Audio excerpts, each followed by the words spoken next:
सखाओ, बंधुओं, जैसा कि आज आप सभी लोग देख रहे हैं कि इस संसार में रोगों ने इस तरह आतंक मचा रखा है कि मनुष्य इससे ऊपर नहीं उभर पा रहा। कोई बच्चा जन्मजात से ही बीमारियों का शिकार है, कुछ अचानक मौसम बदला, बुखार आया, पैरालिसिस और दिमागी रोग का शिकार हो गया। कुछ व्यक्ति आगे बढ़े, कुछ खान पीन के कारण बीमार हो रहे हैं, कुछ दवाइयों के दुष्प्रभाव के कारण जो है बीमारी से पीड़ित हो रहे हैं। तो दिव्य नारायण मानव सेवा जो ट्रस्ट, जो कि उत्तर प्रदेश से मुरादाबाद जिले में, जिसे हम गांधी पार्क में सुबह 5 बजे स्टार्ट करके 7 बजे तक चलाते हैं। ये दिव्य नारायण क्या है? ये हमारे तारणहार है, इस कलयुग के मालिक हैं। इन्होंने अपने कई अवतार लिए हैं, खाटू श्याम का भी अवतार लिया है, बजरंगबली का भी अवतार ही यही है, क्योंकि कहीं ना कहीं ईश्वर ने अपनी छाप छोड़ रखी है। क्योंकि राम नहीं होते तो बजरंगबली नहीं होते, बजरंगबली नहीं होते तो राम नहीं होते, और राम नहीं होते तो शिव नहीं होते।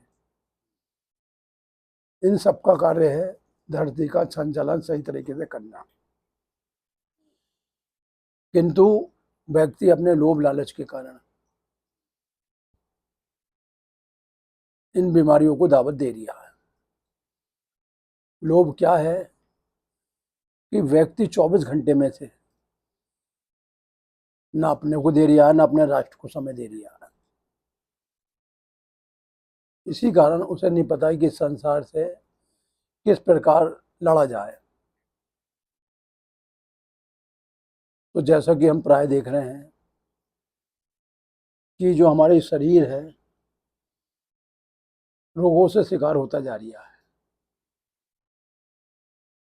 हमें तरह तरह के लोग मिलते हैं, कोई हार्ट की दवाई खाता हुआ मिलता है, तो कोई लीवर की, कोई गुर्दे की। यानी कि कोई भी व्यक्ति अपने से संतुष्ट नहीं है। बहुत से लोगों को तो मीठा खाए हुए भी एक जमाना हो जाता है, और भूल से अगर मीठा खा भी लें तो उन्हें काफ़ी परेशानियों का सामना करना पड़ता है। तो जैसे कि हम दिव्य नारायण मानव सेवा ट्रस्ट के माध्यम से लोगों को समझाते हुए आ रहे हैं, और हमारा समझाना जब सार्थक होगा जब हर व्यक्ति, हर घर में नारायण का जो है सांसों रूपी दीपक जलने लगेगा और लोग अपने को पूर्ण सुरक्षित महसूस करेंगे। तो हमने प्राय यही कोशिश करते हैं कि व्यक्ति का कभी भी अमंगल ना हो, इस बार उनके साथ सबके साथ मंगल करें।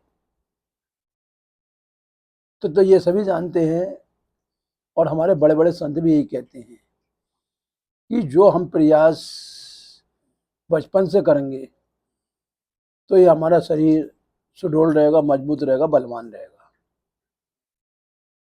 तो जिन लोगों की उम्र काफ़ी बढ़ चुकी है, कमरें झुक चुकी हैं, कमर में दर्द रहता है, पेट में बेल्ट बांधे हुए हैं, गले पे बेल्ट बांधे हुए हैं, तो मेरा उन सभी से यही कहना है कि आपका समय तो बीत गया। जो आपकी युवा पीढ़ी है, आप उन पर विशेष ध्यान दें। जैसे कि माता पिता जब अपने बच्चों को पढ़ाते हैं, लिखना पढ़ना सिखाते हैं, तो उनका भी ज्ञान बढ़ता है। उसी प्रकार ये जो यौगिक क्रियाएं हैं, जब माता पिता अपने बच्चों को सूर्य नमस्कार के लिए प्रेरित करेंगे। सूर्य नमस्कार क्या है?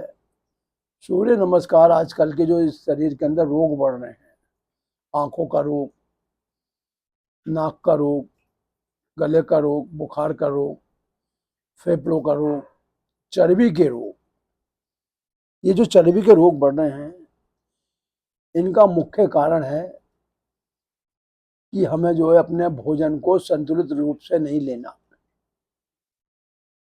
मैं प्राय ब्याह शादियों में जाता हूँ, दावतों में भी जाता हूँ, तो मैं ये देखता हूँ कि व्यक्ति जो है तरह तरह की जो है जगह अपना भोजन करता है। मैं आपकी जानकारी के लिए बता दूं कि ईश्वर ने हमें सामने खाने का भी एक जो है निश्चित मात्रा दी है। सुकरात के अनुसार हर व्यक्ति का जो भोजन खाने का सही तरीका है वो है 400 ग्राम। अगर इससे अधिक वो चाहे रसगुल्ला खा ले, चाहे रबड़ी खा ले, चाहे आइसक्रीम खा ले, चाहे चाउमीन खा ले, चाहे तुम्हारे बर्गर, ये सब जाके जो है व्यक्ति के लिए दुखदाई हो जाते हैं। तो मैं प्राय देखता हूँ कि माता पिता अपने बच्चों को मैदा से बनी हुई मैगी खिलाते हैं, चाउमीन खिलाते हैं। तो मैं आपकी जानकारी के लिए बता दूं, ये जितनी भी मैदा की बनी हुई चीजें हैं, ये हमारे रक्त के संचार को दूषित करती है। उसका मेन कारण ये होता है कि जो भी हम खाते हैं पेट के माध्यम से हमारी नस नाड़ियों में जाता है, और जब नस नाड़ियाँ हमारी दूषित हो जाती हैं, उस खाए हुए पदार्थ से प्रभावित हो जाती हैं, तो उसका कुछ भाग तो मलमूत्र में परिवर्तित हो जाता है, लेकिन जो ओवर होता है वो नस नाड़ियों में प्रवेश कर जाता है, और वो जिस नाड़ी में पहुंच जाता है उस नाड़ी के रोग पैदा हो जाते हैं। तो हमें सबसे पहले तो अपने जो है खाने का सिस्टम जो है ठीक करना पड़ेगा। अगर आप लोगों को अपना जीवन लंबा बिताना है, कमर दर्द, घुटनों का दर्द, सिर दर्द, पेट के अंदर उचकाई आना, गैसें बनना, बेचैनी रहना, अगर इन सब से आप हमेशा के लिए छुटकारा पाना चाहते हो तो दिव्य नारायण के द्वारा बनाए हुए नियम को पे आपको चलना पड़ेगा। मैं शर्तें आपसे वायदा करता हूं, कितना भी बड़ा आपका रोग हो, कितनी भी बड़ी बीमारी हो, 100% आपकी बीमारी ठीक होगी। ये मैं नहीं कह रही हूं, ये भगवान नारायण में गीता में अर्जुन को स्पष्ट शब्दों में कह दिया है। हे अर्जुन, जो व्यक्ति अधिक खाता है वो रोगी हो जाता है, जो कम खाता है वो रोगी हो जाता है। अधिक खाने से शरीर की चर्बी बढ़ती है, और कम खाने से जठरा अग्नि जो है मंद पड़ जाती है। तो खाने का तरीका सही क्या होना चाहिए? खाने का तरीका सबसे सही तरीका यह है कि सबसे पहले आप अपना शरीर की सफाई करें। अब शरीर की सफाई कैसे होती है? तो शरीर की सफाई के लिए हमें जो है सूरज उगने से 1.5 घंटे पहले उठना है, और एक पात्र में, यानी कि तांबा, तांबा हमारा धरती का वो धातु है जिसका हमारे वेदों में भी बखान हुआ है, शास्त्रों में बखान हुआ है। क्योंकि प्राचीन काल समय में, यानी अब से जो 200, 400, 500 पहले जितनी गंगा थी, यानी कि मैं मुरादाबाद के उत्तर प्रदेश के मानपुर मोहल्ले में रहता हूँ, तो बचपन में जब हम जो 4-5 साल के थे, छोटे छोटे थे, तो हमारी माता जी हमें रामगंगा लेके जाती थी। उस रामगंगा का जल इतना पवित्र होता था कि जैसे कि हम जल, घर का जल जो है पी लेते हैं, हम उस जल को पी लेते थे। लेकिन आजकल प्रदूषण के कारण और शहर के कचरे के कारण वो गंगा बिल्कुल बेकार हो चुकी है। उसका जल तो पीना, उसमें नहाने का भी मन नहीं होता है। तो हम सभी का प्रयास यह है कि हमें अपने जल की शुद्धि करनी है। अपनी जो गंगाएं हैं इन्हें पवित्र और शुद्ध बनाने के लिए एक अभियान चलाना चाहिए कि नमामि गंगे। हे गंगे, हे जलदेव, हे वरुण देव, आप धरती पे जब तक रहें हमें स्वस्थ रूप में मिले, हमें पवित्र रूप में मिले। क्योंकि जो हमारे जीवन में ये 16 संस्कार हैं, गर्भाधान संस्कार, जनेऊ संस्कार, चोटी संस्कार, मृतक संस्कार, इन सब में हमें पवित्र जल की आवश्यकता है।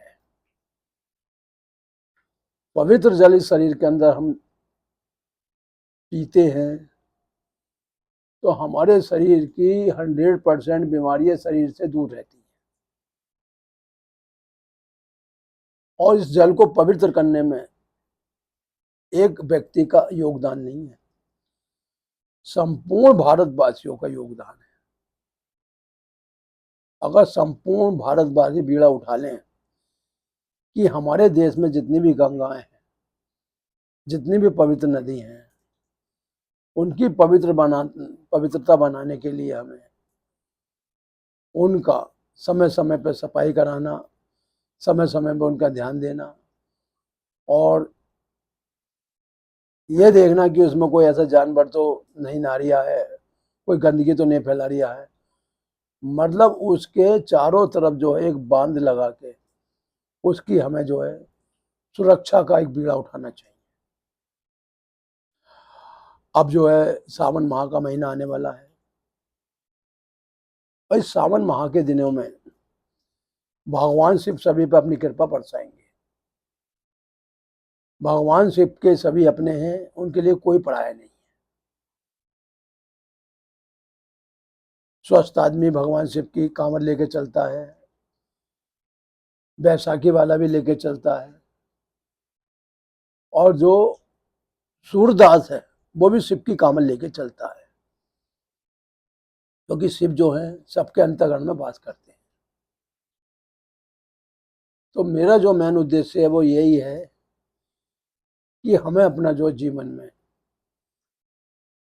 इस शरीर के लिए अगर हमें कुछ करना है और रोगों से मुक्त रहना है तो हमें इस शरीर के लिए एक नियम धारण करना पड़ेगा, क्योंकि बिना नियम के कोई भी चीज तरक्की नहीं कर सकती। सूर्य छुपने का एक नियम है, सूरज निकलने का एक समय है, गर्मी आने का एक नियम है, ठंड आने का एक नियम है, बरसात आने का एक नियम है। क्योंकि ये सब जो हैं हमारे एक डोर में बंधे हुए हैं। अगर डोर टूट जाती है, कोई सिस्टम गड़बड़ हो जाता है, जैसे कि वर्षा है, अगर अनुपात में होती है तो बहुत अच्छी बात है, और वही वर्षा अगर लगातार होती है तो आप देखते हो बाढ़ें आ जाती हैं, प्रलय आ जाती है, लोगों के घर डूब जाते हैं, लोगों के सामान बह जाते हैं। ऐसी सन अधिक आती है तो लोगों की कप कपाटी ठंड में जो है बहुत से लोग मर जाते हैं। गर्मी अधिक आ जाती है तो मैं देखता हूँ प्राय लोग जो है बीमारियों से पीड़ित हो जाते हैं, डेंगू हो जाता है, शरीर की प्लेटें कमजोर हो जाती हैं। तो ये जो नियम है ये हमें एक आगे चलने का और हमें जीवन चलाने का एक सरल और बहुत अच्छा मार्ग है।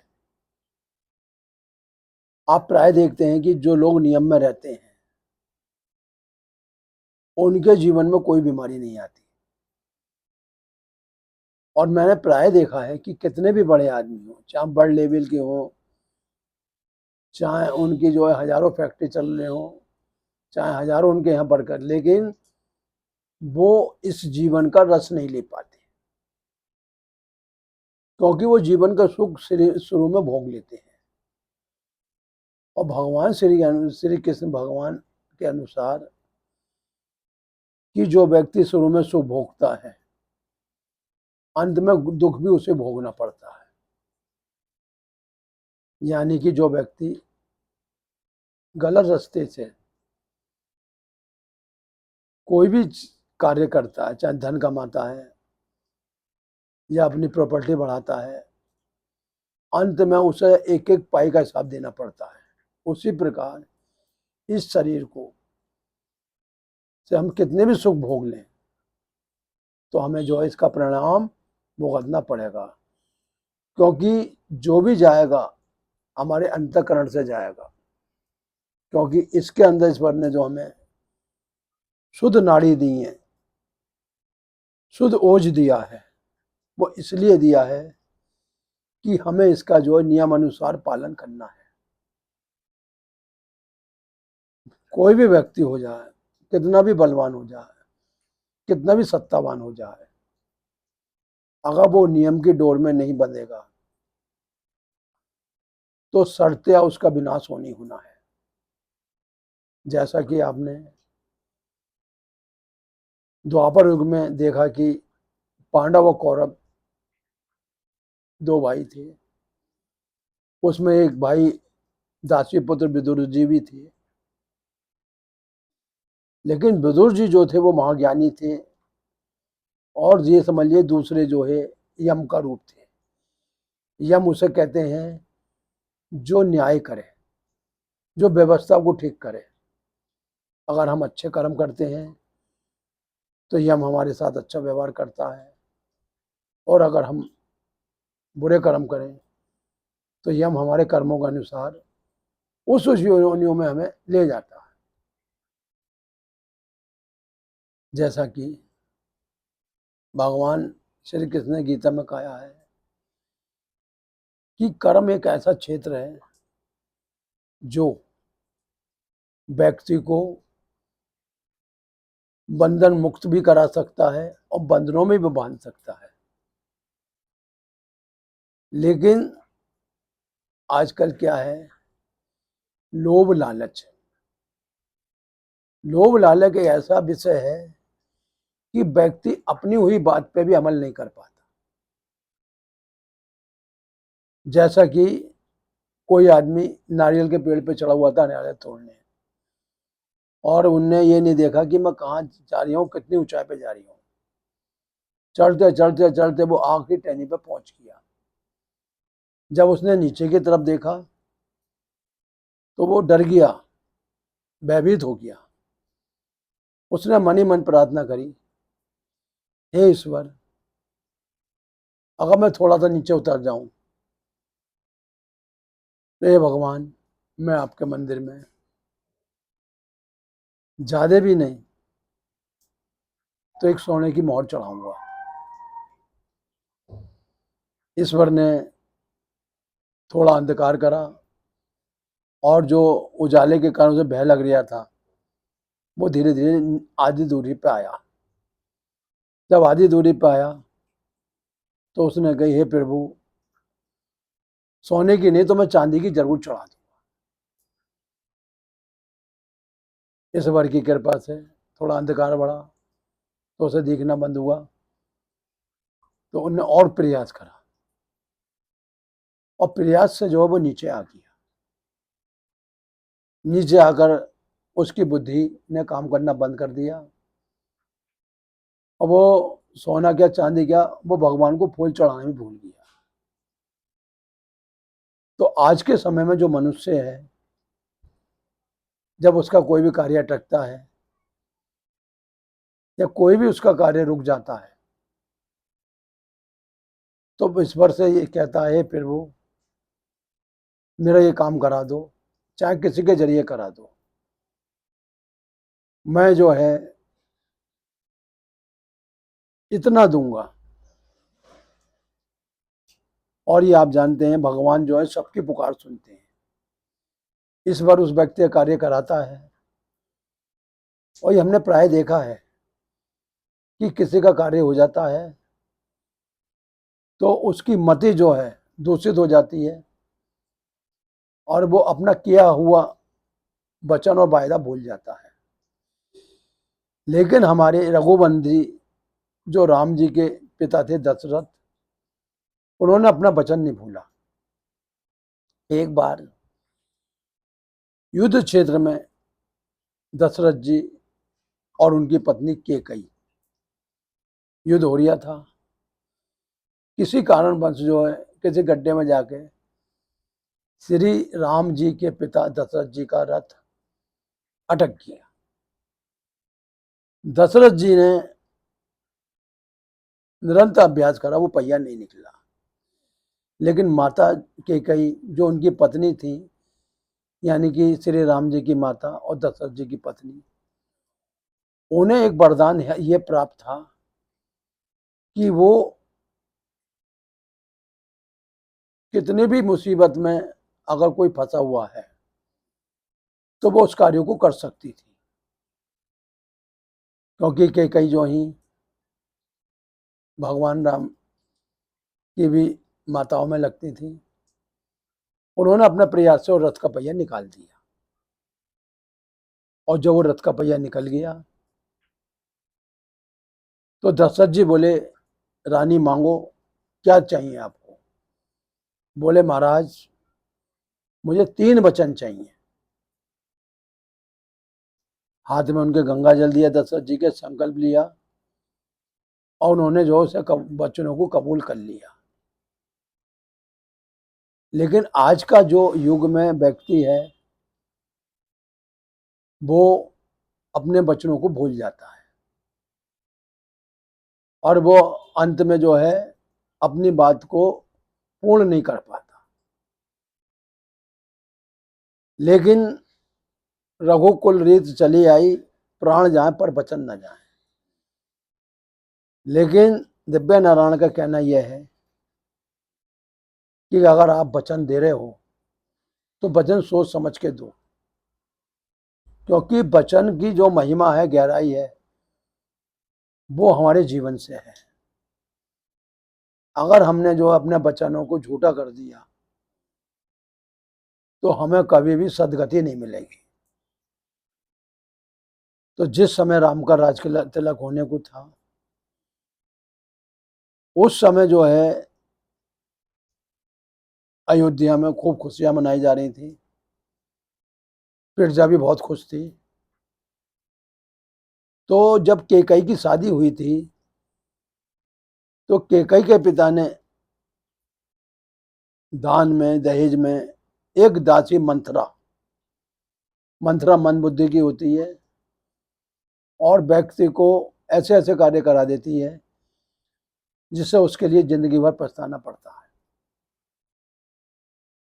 तो मंथरा ने आके जो कैकेयी के कान में कही, रानी कल राम जो है राजगद्दी पर बैठ जाएंगे और तुम्हारा भरत जो है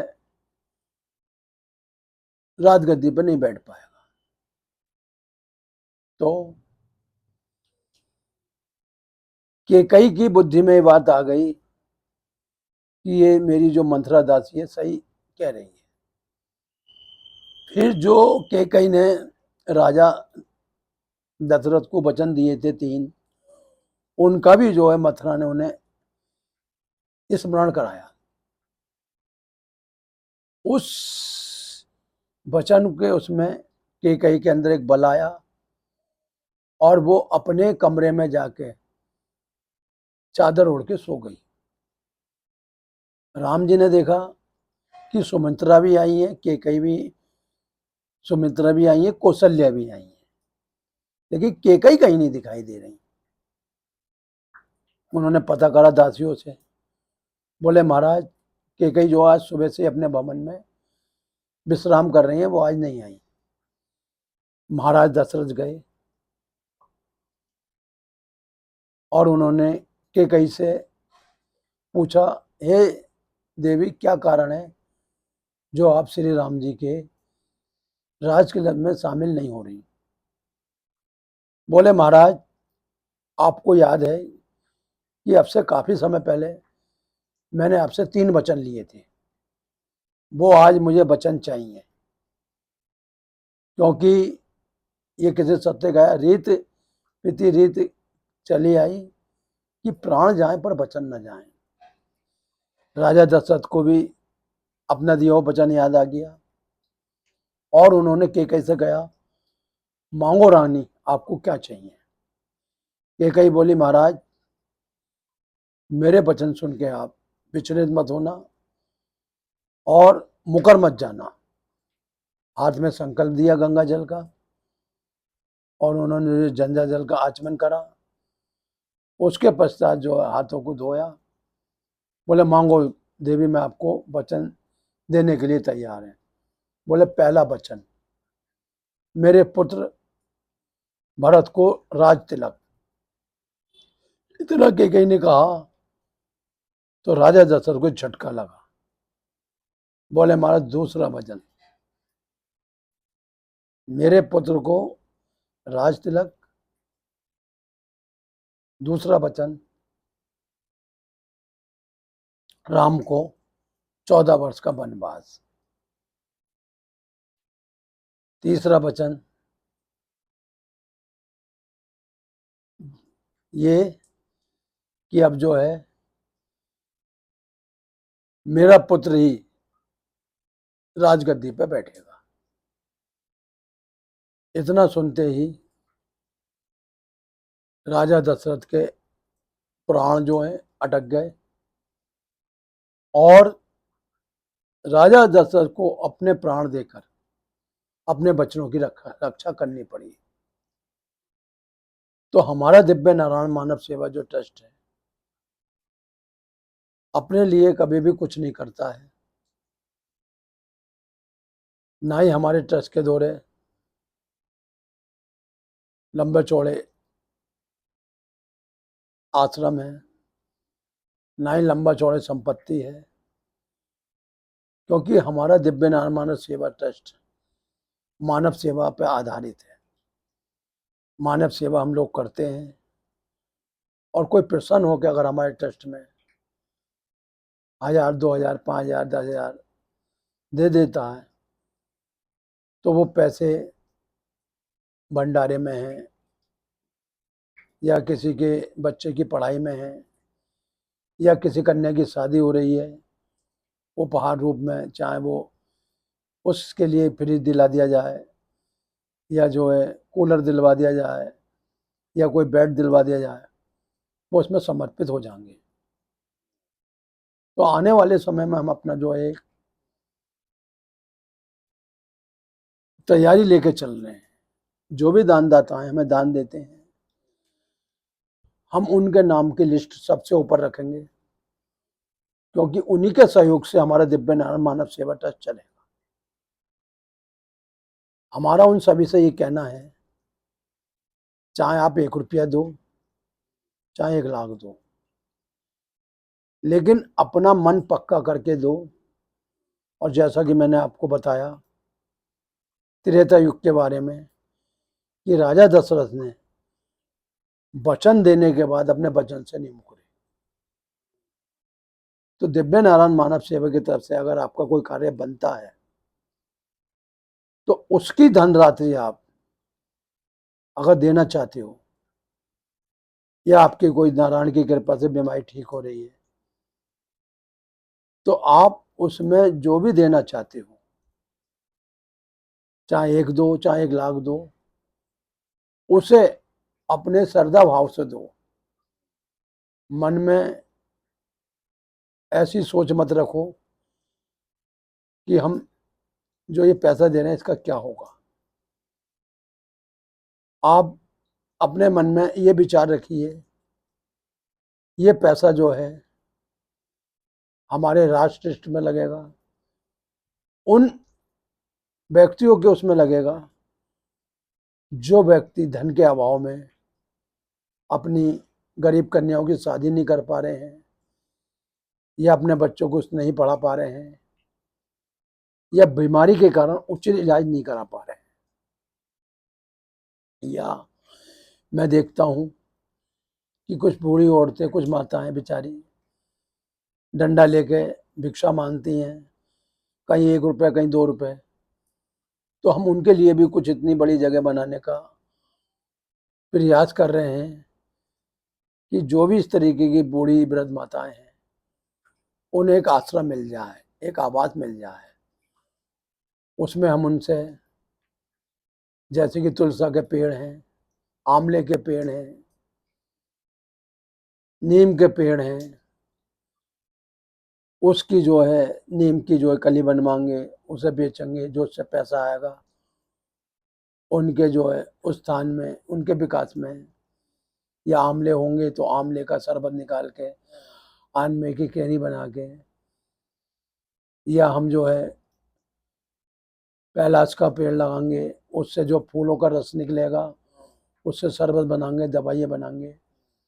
यानी कि हम किसी को हीन भावनाओं में नहीं जीने देंगे। उन्हें ये नहीं लगना चाहिए कि हम दिव्य नारायण पे बोझ हैं। और हम भी जो है दिव्य नारायण में भरपूर मेहनत करते हैं, क्योंकि हमें जो भगवान ने जन्म दिया है, ये मनुष्य जीवन जो दिया है मन और इंद्रियों के ऊपर आधारित दिया है। जो व्यक्ति मन और इंद्रियों का संयम करके, वैसे तो मन चंचल है, कभी भी किसी भी तरफ मुड़ सकता है, कभी खुश होता है तो बहुत कुछ कर देता है, और कभी इसके अंदर लालच आ जाता है तो 2 रुपए भी देते हुए सोचता है। तो मन और इंद्रियों को संयम में रख के, और हमें अपने राष्ट्र के हित में ध्यान रखते हुए, हमें जो है अपना जो भी हम कमा रहे हैं उसका 10%, 5% उन लोगों के उस स्थान में लगाना है, उन लोगों के विकास में लगाना है जो अपने जीवन से निराश हो चुके हैं और जिन्हें जीवन में जीने का सही मार्ग नहीं मिल रहा है। क्योंकि करोड़ों की आबादी है हमारे देश में, उस करोड़ में से भी अगर हर व्यक्ति 1 रुपया रोज भी किसी अच्छे ट्रस्ट में देता है तो करोड़ों नहीं अरबों रुपए जो इस ट्रस्ट में जुड़ जाएंगे, और हमारे भारत देश जो है दोबारा सनातन संस्कृति में अपना कदम रखेगा। और सनातन धर्म का मतलब ये होता है कि चारों तरफ खुशहाली खुशहाली, कहीं रोग नहीं, कहीं शोक नहीं, कहीं दुख नहीं, कहीं जो है गरीबी नहीं, कहीं सड़कों पे लोगों का बसेरा नहीं, मतलब चारों तरफ सुख शांति और चारों तरफ आनंद ही आनंद। सनातन जो है ये किसी का बुरा नहीं चाहता, लेकिन है न्यायप्रिय। अगर कोई गलत करता है तो सनातन उसके साथ फिर जो है रियायत नहीं करता है। हमारे राम जी थे, क्षत्रिय थे, ब्राह्मणों की हमेशा पूजा सत्कार, ब्राह्मणों को दान देना।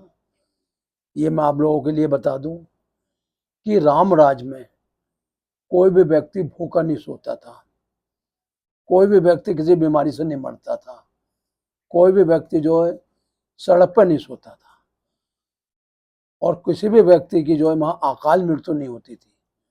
क्योंकि राम युग में न चोरी, न कचहरी, न इतने बड़े अस्पताल थे, वैद्य होते थे, और वो भी वैद्य जो हैं हर मोहल्ले हर गली होते थे, और वो ही वैद्य जो है इलाज करते थे। लेकिन अब इस युग में, कलयुग में, मदद करने वाला ना के बराबर है। अगर किसी की मदद होती है तो भगवान की कृपा से ही होती है। अगर आज हमारी ट्रस्ट की मदद हो रही है या लोग हमारे ट्रस्ट में सहयोग कर रहे हैं तो उस नारायण की भक्ति के कारण, उस नारायण की कृपा के कारण हो रही है। तो अंत में मैं आपसे यही करना चाहूँगा कि आप राष्ट्र हित में अपना पूर्ण सहयोग दिव्य नारायण मानव सेवा ट्रस्ट को दें, ताकि ये ट्रस्ट दिन पे दिन तरक्की करे, आगे बढ़े और अपना कार्य करके सभी को दिखाए। तो जय श्री राम, नमस्कार। दिव्य नारायण मानव सेवा ट्रस्ट यूट्यूब पे 24 घंटे आप पे लिए आधारित है। आप इससे जुड़िए, इसे सरप्राइज करिए। हमारा नंबर जो है 24 घंटे खुला रहता है, 9837750682। इसी के साथ में आपसे आज का इस दिव्य नारायण